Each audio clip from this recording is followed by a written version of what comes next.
नमस्कार, अब वक्त है 24 घंटे 24 रिपोर्टर का। दिन भर की हर बड़ी खबर अगले आधे घंटे में हम आपको दिखाएंगे। सबसे पहले शो की 4 बड़ी खबरें मेरे साथ देखिए। पाकिस्तानी सेना ने किया अफगानिस्तान में भारत के वाणिज्यिक दूतावास पर हमला। अफगानिस्तान पुलिस चीफ ने कहा हमलावर ट्रेनिंग लेकर आए थे। निधि वासंदानी बताएंगी टल सकती है पाकिस्तान से बातचीत। सूत्रों के हवाले से आई खबर। गृहमंत्री राजनाथ सिंह को पाकिस्तान से कार्रवाई की उम्मीद। जैनेंद्र के साथ देखिए, यूपी के बिजनौर में लकवे से पीड़ित सास को बेरहमी से पीटने वाली बहू संगीता जैन गिरफ्तार। और कुंतल चक्रवर्ती बताएंगे पहले वनडे में भारत की हार। 309 रन बनाने के बाद भी ऑस्ट्रेलिया ने 5 विकेट से हराया।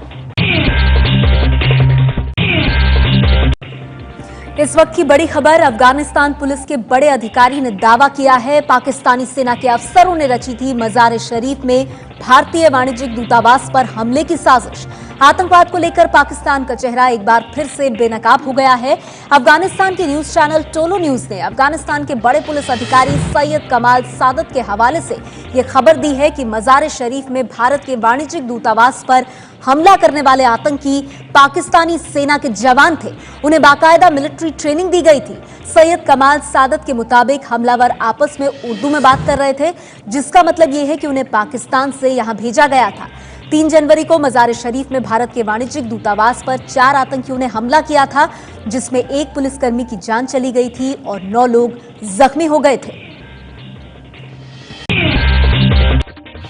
सूत्रों के हवाले से खबर टल सकती है पाकिस्तान से विदेश सचिव स्तर की बातचीत, लेकिन गृहमंत्री राजनाथ सिंह को अब भी पाकिस्तान से कार्रवाई की उम्मीद। पठानकोट हमले को लेकर पाकिस्तान की अब तक की कार्रवाई से संतुष्ट नहीं है।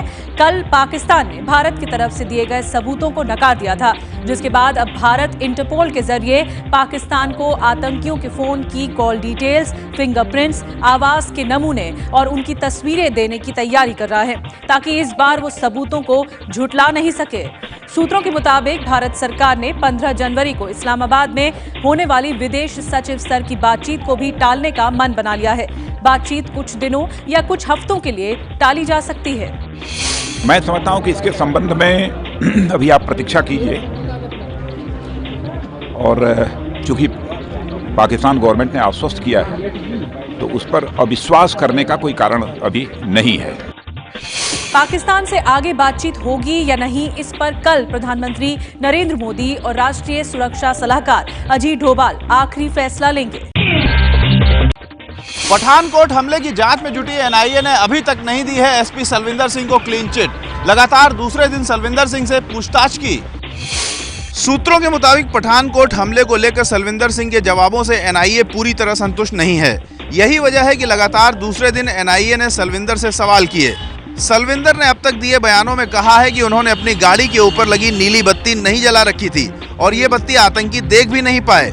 ये भी कहा कि आतंकियों ने जब उन्हें सेना की वर्दी में रोका तो भी उन्होंने अपना परिचय एसपी के तौर पर नहीं दिया था।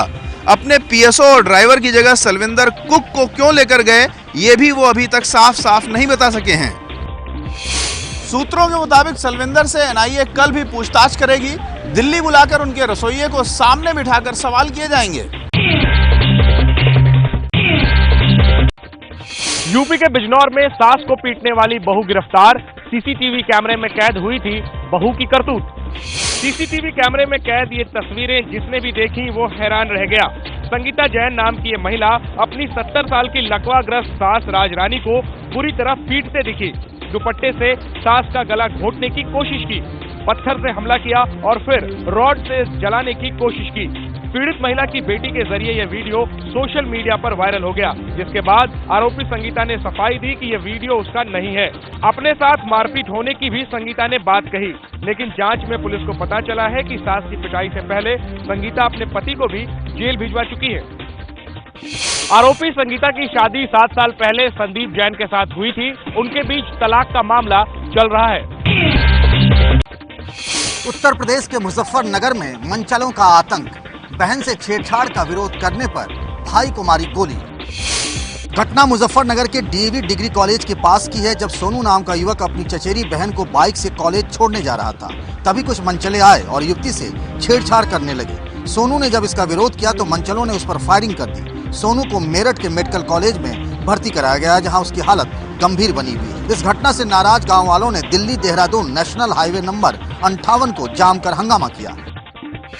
फिलहाल मुजफ्फरनगर पुलिस ने आरोपियों के खिलाफ मुकदमा तो दर्ज कर लिया है, लेकिन अब तक किसी की गिरफ्तारी नहीं हुई है। पर्ल ग्रुप के घोटाले में कसेगा युवराज और हरभजन समेत कई क्रिकेटरों और फिल्मी हस्तियों पर शिकंजा। लौटानी पड़ सकती है कंपनी से मिली मोटी रकम और फ्लैट।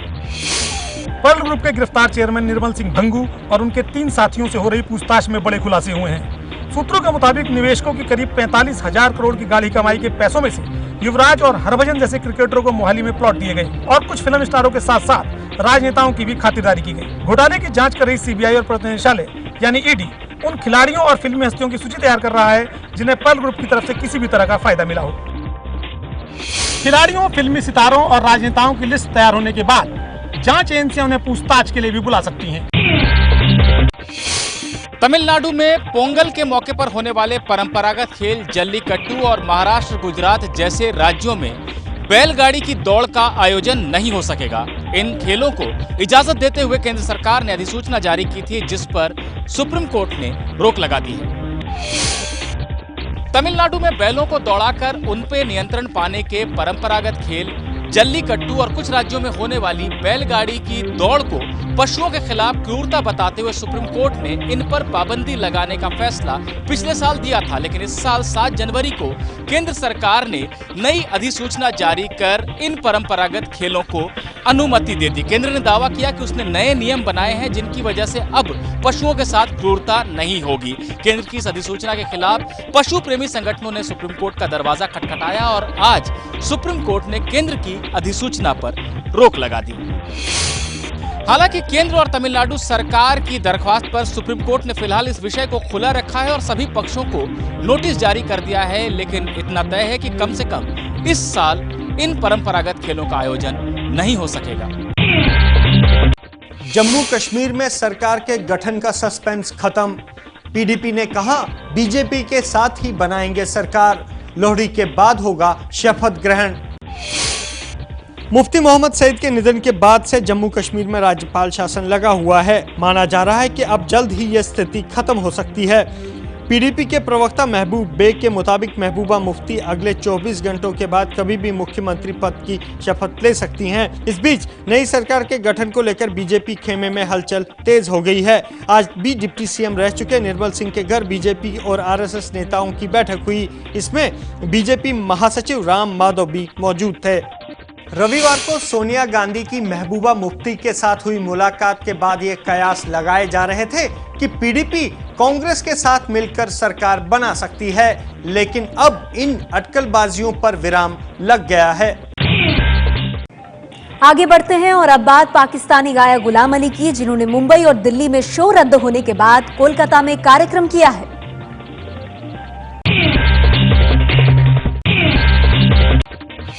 मुंबई में विरोध के बाद देश में पहली बार हुआ पाकिस्तानी गजल गायक गुलाम अली का शो। पश्चिम बंगाल के ममता बनर्जी सरकार ने कार्यक्रम का आयोजन किया।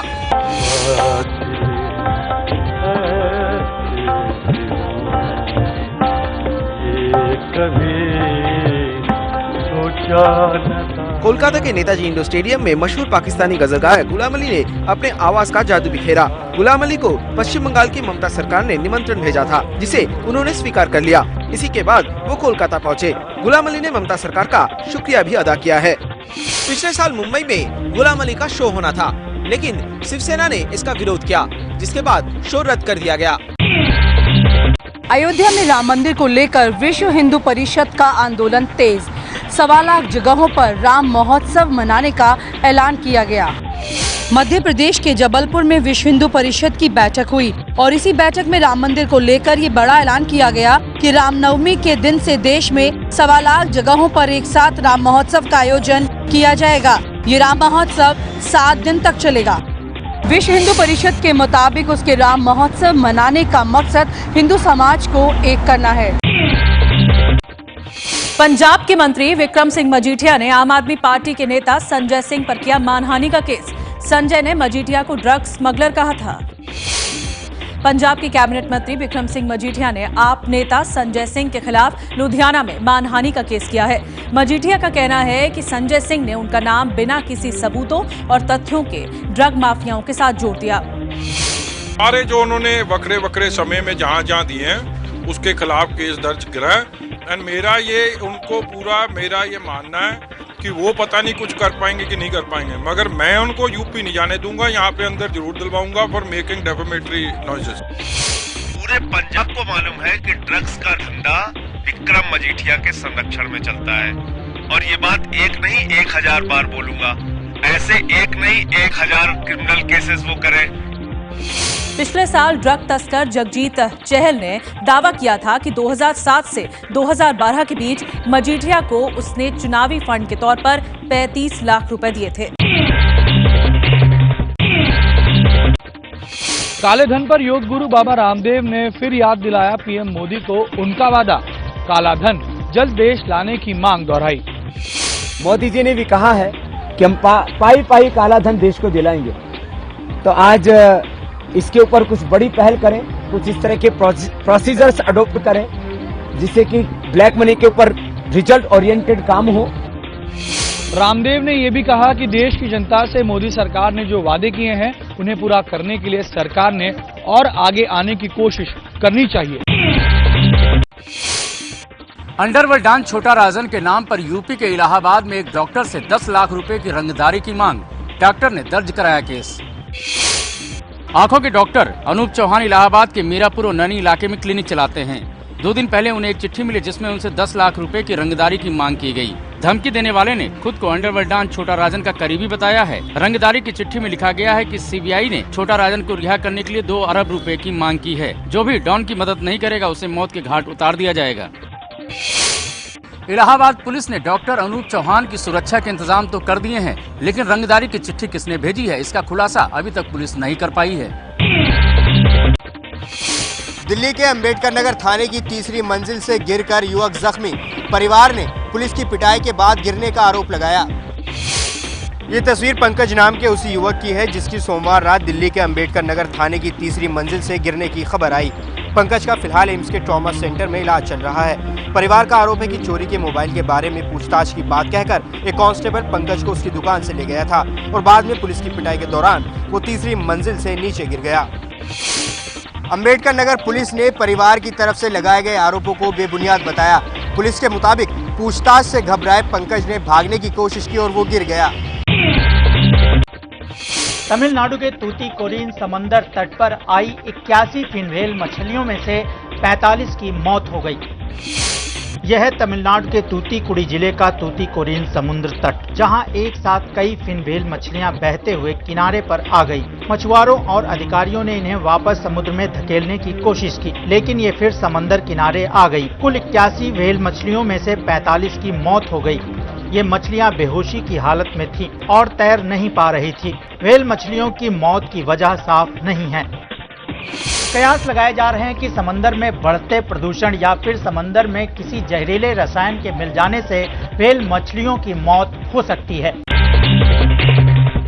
24 घंटे 24 रिपोर्टों में अब तक आपने जो खबरें देखी उनमें शामिल थी ये 3 खबरें। टल सकती है भारत पाकिस्तान बातचीत, बिजनौर में सास को पीटने वाली बहू गिरफ्तार और जम्मू कश्मीर में 24 घंटे में नई सरकार। आगे देखिए अगली बड़ी खबर। पर्थ में बेकार गई रोहित शर्मा की नाबाद 171 रन की पारी। पहले वनडे में ऑस्ट्रेलिया ने भारत को 5 विकेट से हराया। पर्थ में भारत ने टॉस जीतकर पहले बल्लेबाजी करने का फैसला किया। रोहित शर्मा और विराट कोहली ने शानदार बल्लेबाजी करते हुए दूसरे विकेट के लिए 207 रनों की साझेदारी की और भारत का स्कोर 300 रनों के पार पहुंचाया। रोहित शर्मा ने 163 गेंद में 171 रनों की नाबाद पारी खेली, जिसमें 13 चौके और 7 छक्के शामिल रहे। वहीं विराट कोहली ने 97 गेंद में 91 रन बनाए। भारत के 3 विकेट पर 309 रन के लक्ष्य का पीछा करते हुए ऑस्ट्रेलिया के 2 विकेट महज 21 रन पर गिर गए, लेकिन इसके बाद कप्तान स्टीवन स्मिथ और जॉर्ज बेली ने शानदार प्रदर्शन करते हुए टीम को संकट से उबार लिया। बेली 112 रन बनाकर आउट हुए, जबकि स्टीवन स्मिथ ने 149 रनों की पारी खेली।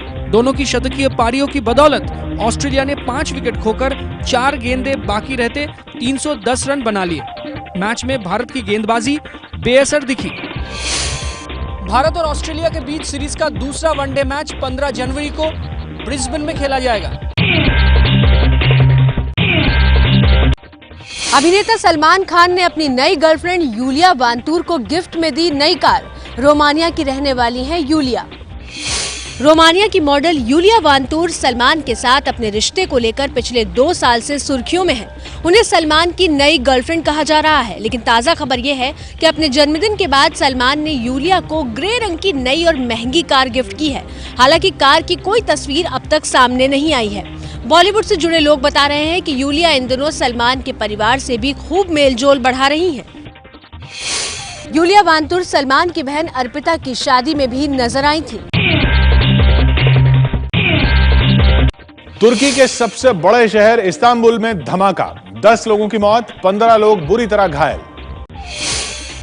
चश्मदीदों के मुताबिक इस्तांबुल के सुल्तान अहमद इलाके में हुआ धमाका इतना जबरदस्त था कि इसकी आवाज कई किलोमीटर तक सुनी गई। इस इलाके में मशहूर नीली मस्जिद और हागिया सोफिया संग्रहालय है, जहां देसी विदेशी सैलानियों की भारी भीड़ रहती है। तुर्की की जांच एजेंसियों को शक है कि धमाके के पीछे आतंकी संगठन IS का हाथ हो सकता है।